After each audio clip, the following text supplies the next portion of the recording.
Hello everyone, I welcome all of you and today's topic for discussion is fundamental rights.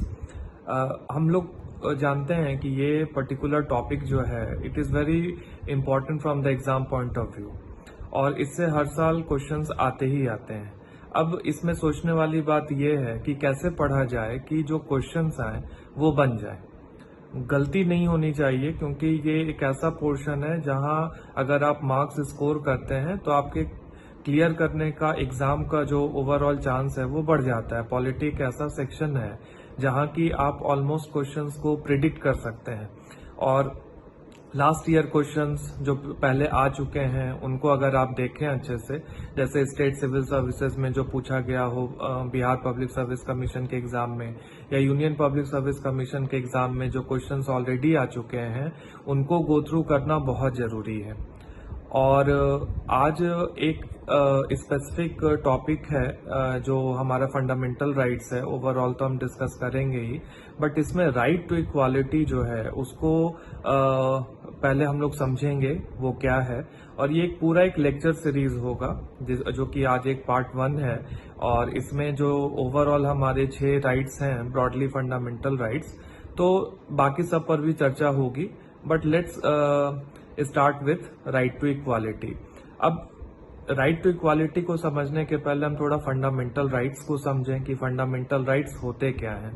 देखिए, नाम से ही बहुत clear है कि ये मूलभूत अधिकार, फंडामेंटल को हिंदी में मूलभूत कहते हैं, यानी जो बेसिक राइट्स हों which go to develop the personality and the character of an individual are the fundamental rights, है ना। जैसे कि हमें फ्रीडम हो अपना ऑक्यूपेशन चुनने की, किस तरह का और कहाँ पर हम रेसिडेंस चाहते हैं उसकी आज़ादी, freedom of speech and expression होता है, ठीक है। तो बहुत सारी इसमें ऐसे राइट्स होते हैं जो कि ह्यूमन के लाइफ को मीनिंगफुल बनाते हैं और उसको हमें डिग्निटी के साथ जीने के लिए इन अधिकारों की जरूरत पड़ती है।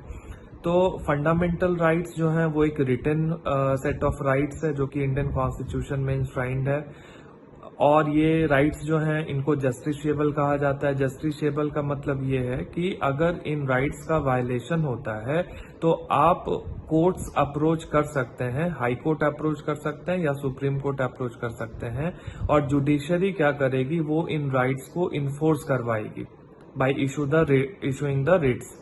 यानी upon violation of the fundamental rights the citizen has the right to approach the judiciary in India.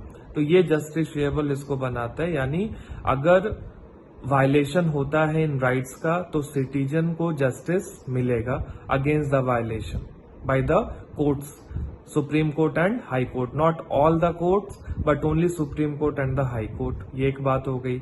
उसके बाद फंडामेंटल राइट्स जो हैं वो पार्ट 3 ऑफ द कॉन्स्टिट्यूशन में है, फ्रॉम आर्टिकल 12 to 35। 12 to 35 जो हैं वो टोटल फंडामेंटल राइट्स आते हैं। अब फंडामेंटल राइट्स जो हैं वो कुछ पॉजिटिव भी हैं, कुछ नेगेटिव भी हैं। मोस्टली नेगेटिव इन कैरेक्टर कहे जाते हैं। क्यों नेगेटिव इन कैरेक्टर कहे जाते हैं? क्योंकि ये फंडामेंटल राइट्स जो हैं ये रिस्ट्रिक्शंस लगाते हैं स्टेट के ऊपर।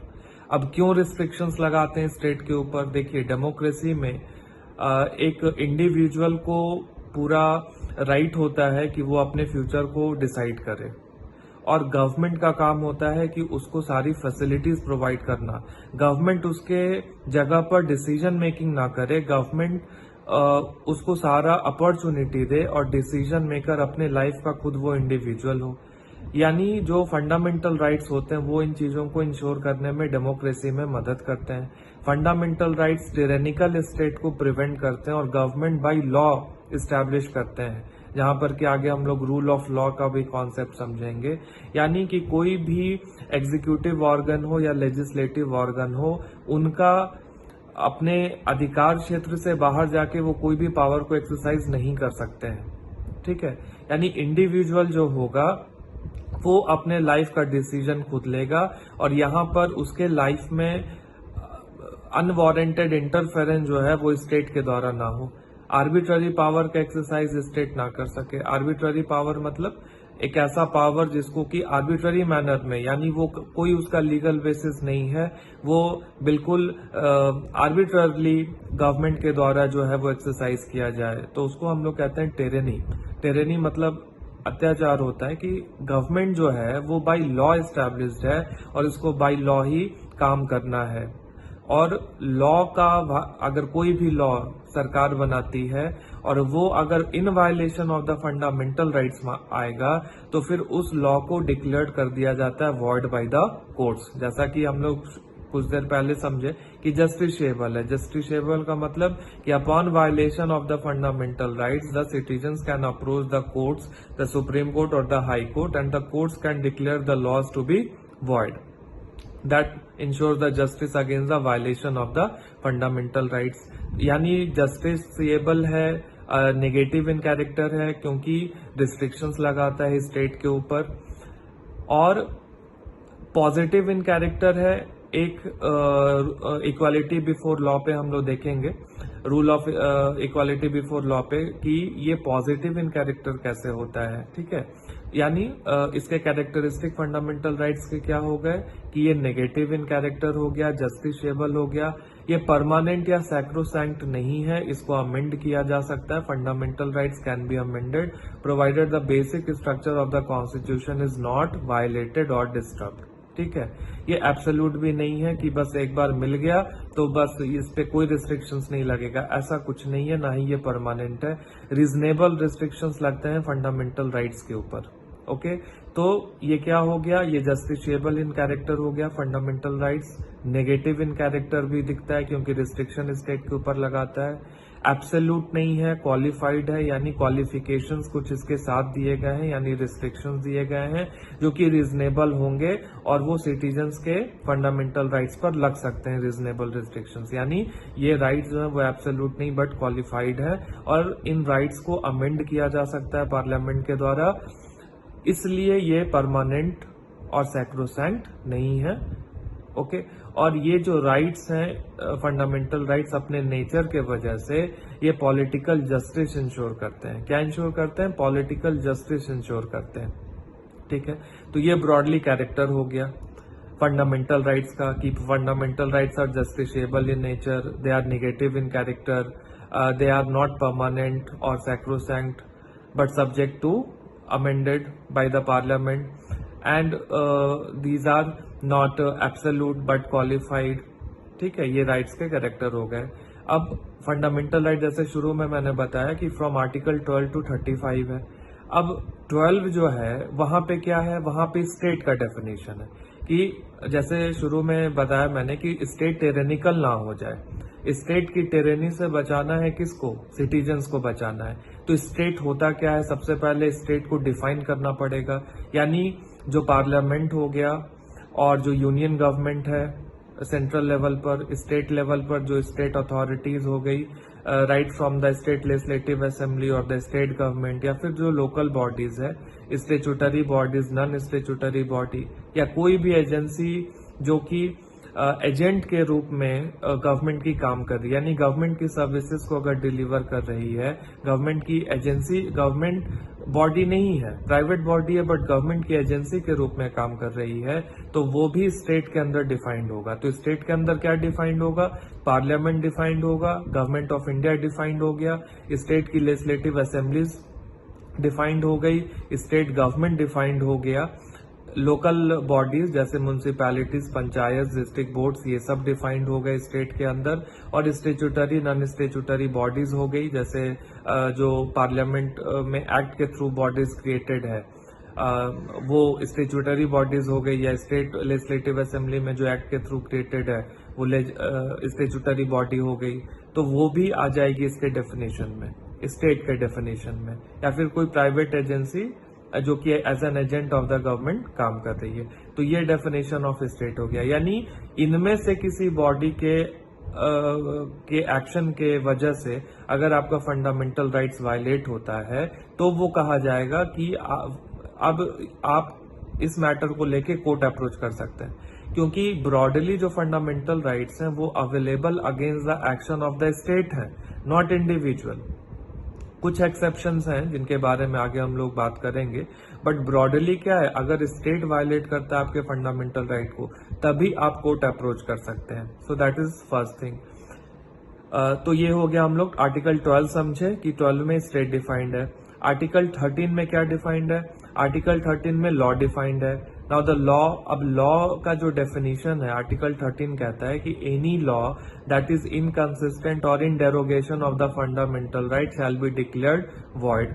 अगर वो फंडामेंटल राइट्स को लॉ वायलेट करता है या फिर उसको डेरोगेट करता है, मतलब किसी भी तरह का फंडामेंटल राइट से अगर डेविएशन दिखता है लॉ में, तो वो लॉ जो होगा वो वॉइड होगा। कौन डिक्लेयर करेगा इसको वॉइड? आर्टिकल 32 में सुप्रीम कोर्ट डिक्लेयर कर सकता है या आर्टिकल 226 में हाई कोर्ट डिक्लेयर कर सकता है वॉइड। अब 13 में लॉ डिफाइंड है, तो लॉ किस तरह का लॉ होगा? जैसे 12 में स्टेट डिफाइंड था, तो कौन कौन सी बॉडीज हैं, अथॉरिटीज हैं जो स्टेट के डेफिनेशन में आई, ये हमने देखा। अब 13 में जब लॉ का देखना है डेफिनेशन, तो अब इसमें समझना पड़ेगा किस किस तरह के लॉ। तो परमानेंट लॉज हो सकते हैं जो कि पार्लियामेंट बना रही है या स्टेट की लेजिस्लेटिव असेंबली बना रही हो। टेम्पररी लॉज हो सकते हैं जो जैसे प्रेसिडेंट ऑर्डिनेंस प्रमलगेट करते हैं या गवर्नर प्रमलगेट करते हैं, वो टेम्पररी लॉज होते हैं। डेलीगेटेड लेजिस्लेशन हो सकता है लॉ के डेफिनेशन में, जो कि डेलीगेटेड है by the legislative to the executive, जैसे bylaws, rules, regulations in an act. और कोई भी कस्टम या यूजेज जिसका फोर्स ऑफ लॉ की तरह इम्प्लीमेंटेशन हो रहा हो, किसी एक कम्युनिटी में कोई कस्टम हो, कोई यूजेज हो, कस्टमरी प्रैक्टिस हो जिसका फोर्स एज अ लॉ हो, तो ये लॉ में डिफाइंड है। अब हम लोग को ये क्लियर हो गया कि आर्टिकल 12 में क्या था, स्टेट का डेफिनेशन था। आर्टिकल 13 में क्या हो गया, लॉ का डेफिनेशन हो गया।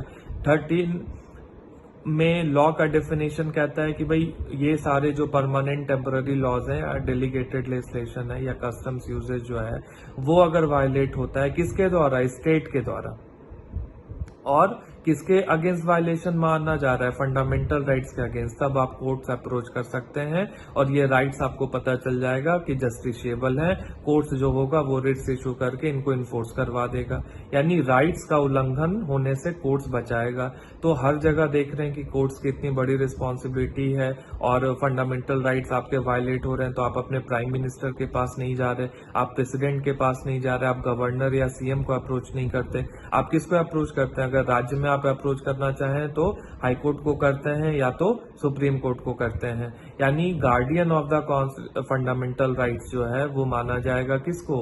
सुप्रीम कोर्ट को, जो कि हाईएस्ट कोर्ट ऑफ लॉ है, और राज्यों में हाई कोर्ट्स होते हैं। ठीक है, तो ये guardian of the fundamental rights, because fundamental rights are guaranteed and protected by the courts in India. तो ये एक इशू हमने समझा कि 12 में क्या था, 13 में क्या था, फंडामेंटल राइट्स के कैरेक्टर क्या थे। अब हम ये समझते हैं कि आर्टिकल 14, 12 में स्टेट डिफाइंड हो गया, 13 में लॉ डिफाइंड हो गया। अब फंडामेंटल राइट टू इक्वालिटी है, सबसे पहला राइट्स होता है। अब कई बार क्वेश्चन में पूछा जाता है कि राइट टू इक्वालिटी जो है वो कहां से कहां तक आता है, यानी कितने राइट टू इक्वालिटी के अंदर फर्दर राइट्स बताए गए हैं। तो 14 से लेके 18 तक जो है वो राइट टू इक्वालिटी कवर करता है। यानी 14 में equality before law, equal protection of law हो गया। 15 में है prohibition of discrimination on the basis of race, religion, caste, sex, place of birth. 16 में है कि पब्लिक एम्प्लॉयमेंट में किसी तरह का डिस्क्रिमिनेशन नहीं होना चाहिए on the basis of race, religion, caste, sex, place of birth, residence या फिर डिसेंट के आधार पर। ये 16 में हो गया। 17 में हो गया prohibition of untouchability and it's practice in all it's forms हो गया। और 18 में एबोलिशन ऑफ टाइटल्स हो गया। ठीक है, तो कितने राइट्स हुए राइट टू इक्वालिटी के अंदर? 5 राइट्स हुए। पहला तो खुद ही इक्वालिटी के ऊपर जो पहला राइट है, equality before law and equal protection of law. Second हो गया prohibition of discrimination on the grounds of religion, race, caste, sex, place of birth, यानी किसी भी तरह का भेदभाव नहीं हो। और तीसरा है पब्लिक एम्प्लॉयमेंट में किसी तरह का डिस्क्रिमिनेशन नहीं होना चाहिए।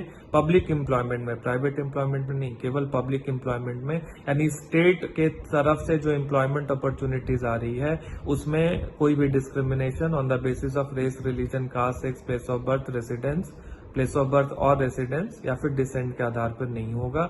और 17 में कहा गया कि abolition of untouchability and it's practice in all it's forms है। अनटचेबिलिटी जो छुआछूत भारत में एक बहुत बड़ी समस्या थी, जिसके खिलाफ गांधी जी ने भी काफी लंबी लड़ाई लड़ी। अंबेडकर, बी आर अम्बेडकर का नाम आता है बहुत इसमें। तो ये सारी चीजें जो हैं वो कॉन्स्टिट्यूशन जब बना तो इसने अनटचेबिलिटी को एबॉलिश करने का पूरा प्रयास किया कि फंडामेंटल राइट्स में ही इसको इंक्लूड कर दिया कि अब से अनटचेबिलिटी भारत में प्रैक्टिस किसी भी फॉर्म में नहीं की जा सकती है। यानी आज से हम एबोलिशन, जब से कॉन्स्टिट्यूशन हमने अडॉप्ट किया है, फोर्स में आया है 26 जनवरी 1950 से, तब से माना जा रहा है कि अनटचेबिलिटी खत्म हो गई। कॉन्स्टिट्यूशन के हिसाब से, फंडामेंटल राइट्स के हिसाब से भारत में अब अनटचेबिलिटी प्रैक्टिस नहीं की जा सकती। और जो 18 है, जो कि राइट टू इक्वालिटी का 5वां और आखिरी अधिकार है, वो है एबोलिशन ऑफ टाइटल्स। यानी पहले जो महाराजा, दिनकर और ये राय बहादुर, दीवान बहादुर, ये सब का जो टाइटल दिया जाता था, ये सब अब एबॉलिश होता है। अब हम एक एक करके समझते हैं कि ये जो 5 राइट्स, राइट टू इक्वालिटी के अंदर हम लोग बात कर रहे हैं, वो क्या क्या है।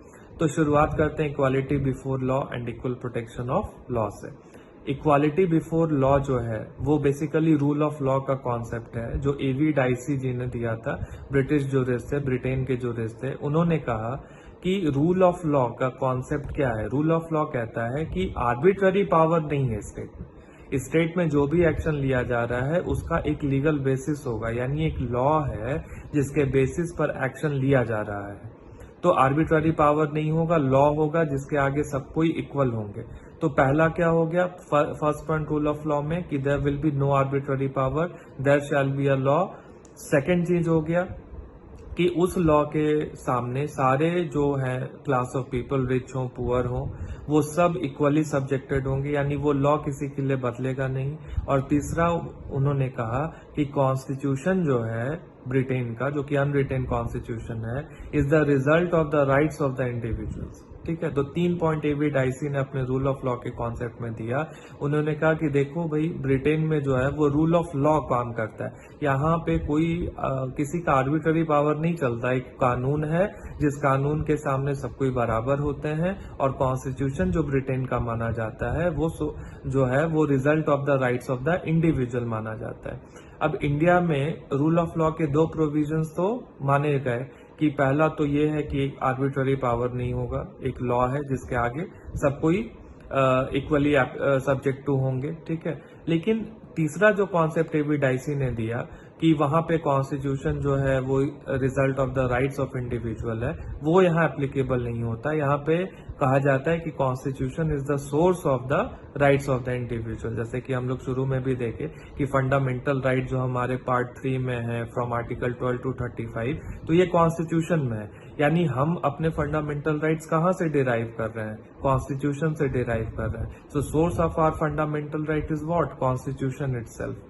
ठीक है, तो ये रूल ऑफ लॉ का कॉन्सेप्ट हो गया। यानी इक्वालिटी बिफोर लॉ में रूल ऑफ लॉ का कॉन्सेप्ट है कि एक लॉ होगा, सभी उसके सामने इक्वल होंगे।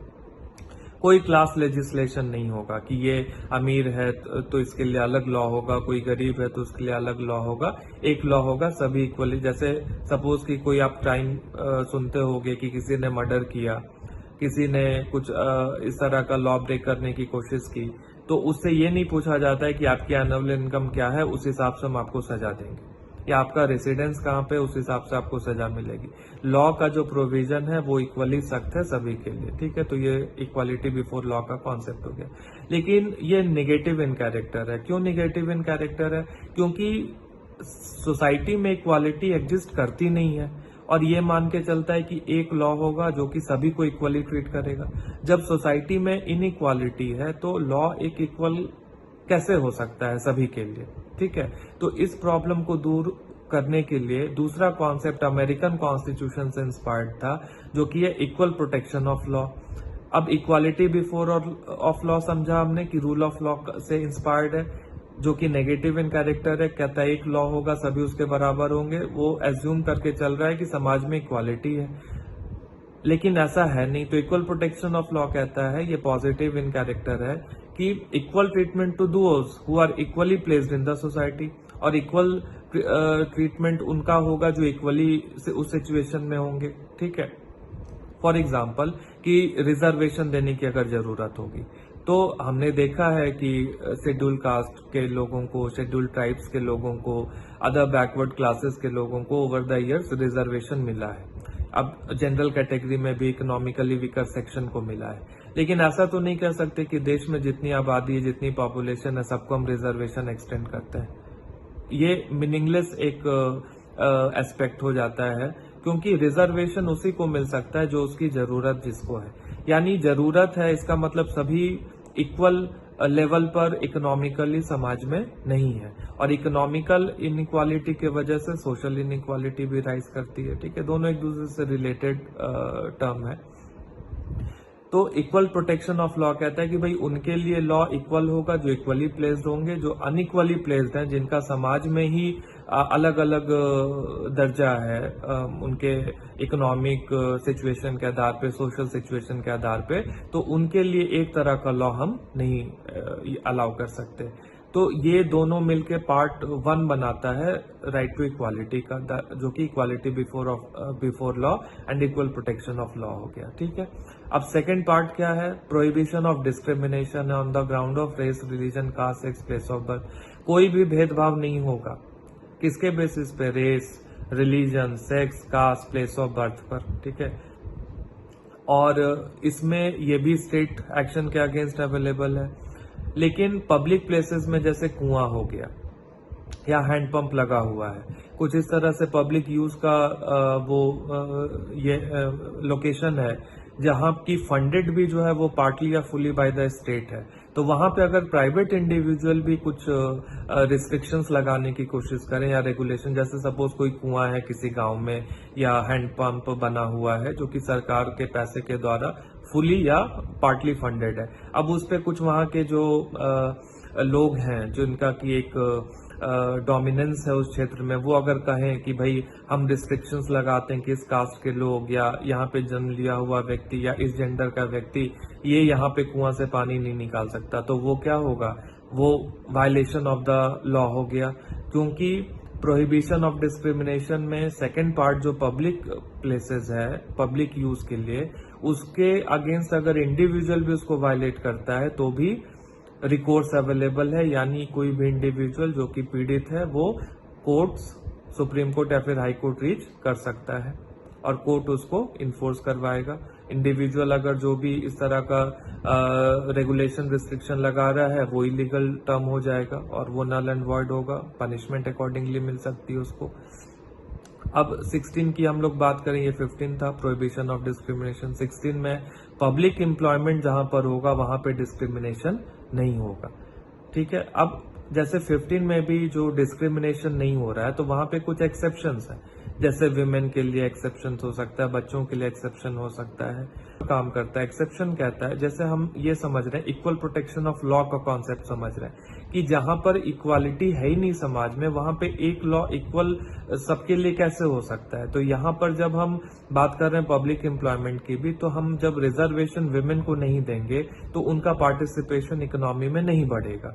तो एक लॉ यहाँ पर नहीं काम कर सकता, यहाँ पे अलग अलग प्रोविजंस लाने पड़ते हैं, इसलिए एक्सेप्शंस की जरूरत पड़ती है, जो कि equal protection of law positive in character जो है उसको इन्फोर्स करता है, उसको इम्बोल्डन करता है। ठीक है, और 17 में अनटचेबिलिटी अबॉलिश्ड है।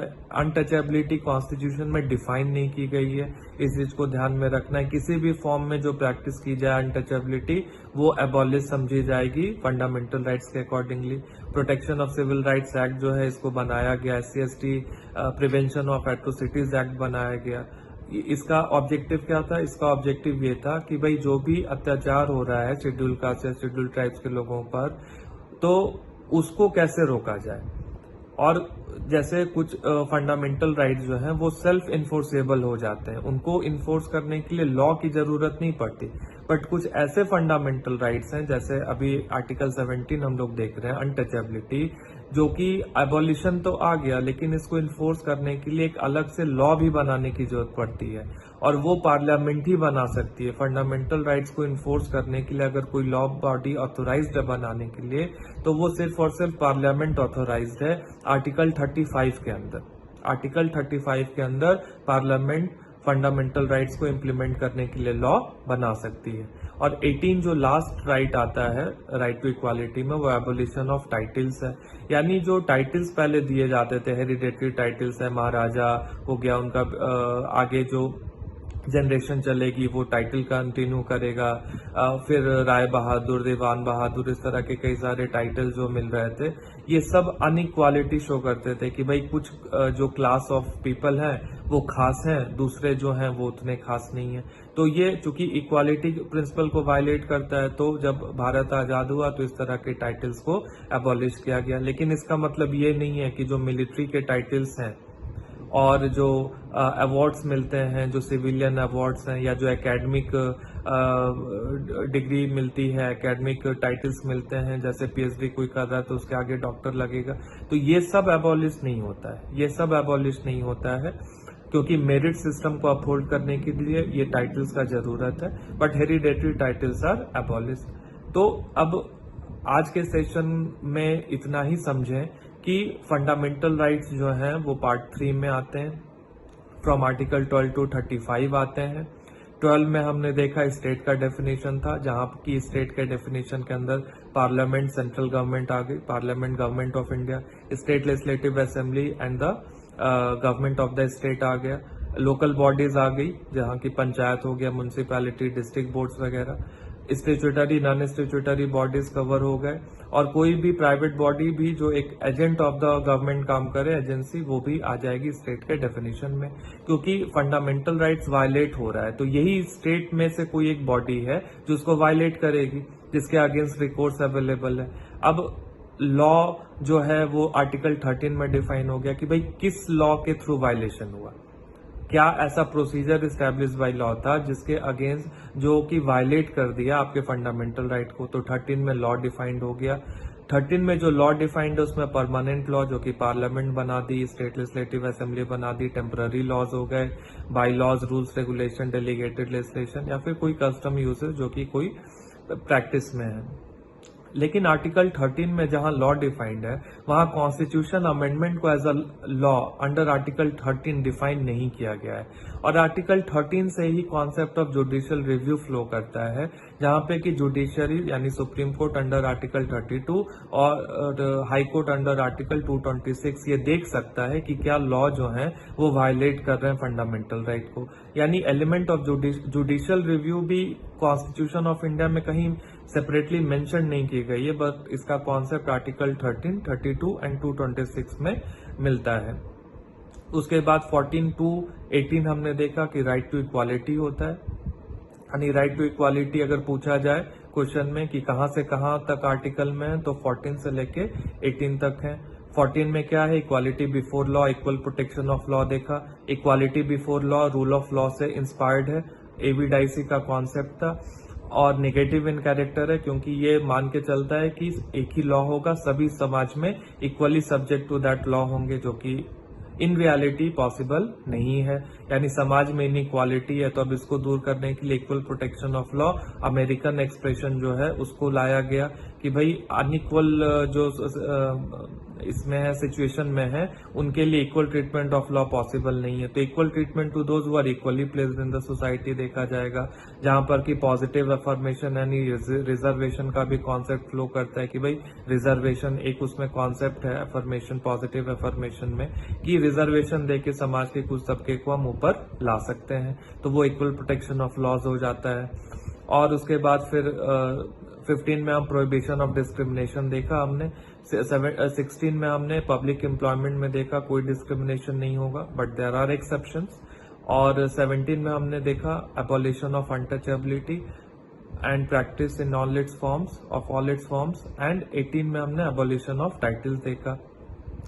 अभी आपने पढ़ा होगा कि भाई मंडल कमीशन फॉर्म हुई थी, सेकंड बैकवर्ड क्लासेस कमीशन थी, जो कि 1979 में मोरारजी देसाई गवर्नमेंट के द्वारा फॉर्म हुई थी। अब इन्होंने ये पाया कि समाज में 52% जो हैं वो ऐसे तबके के लोग हैं जिनकी स्थिति बहुत खराब है, तो उनको सोशली एजुकेशनली बैकवर्ड क्लास के नाम पे 27% रिजर्वेशन इन्होंने एडवोकेट किया, जो कि 1990 में वीपी सिंह की गवर्नमेंट ने इम्प्लीमेंट किया था। ओबीसी में रिजर्वेशन 27% मंडल कमीशन के रिपोर्ट पर आया। मंडल कमीशन किसने फॉर्म किया? मोरारजी देसाई की गवर्नमेंट ने। इम्प्लीमेंट किसने किया मंडल कमीशन के रिपोर्ट को? 1990 में वीपी सिंह की गवर्नमेंट ने रिकमेंड किया, 27% रिजर्वेशन आया।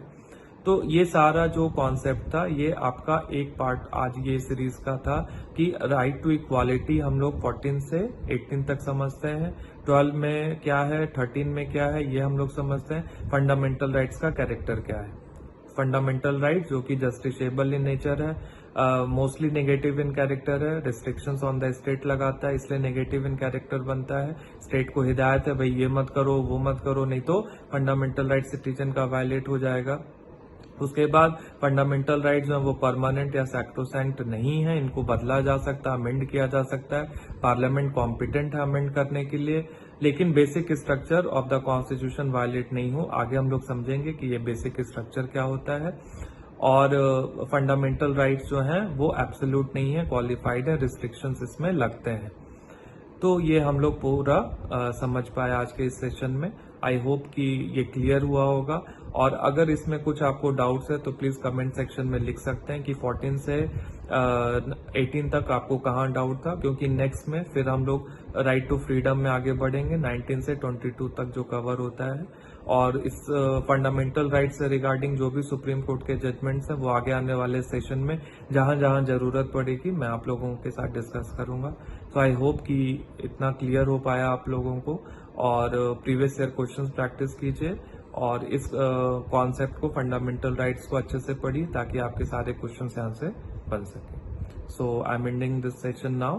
आई hope all of you will go through this again from your books and practice a lot of questions as much as possible. Thank you very much.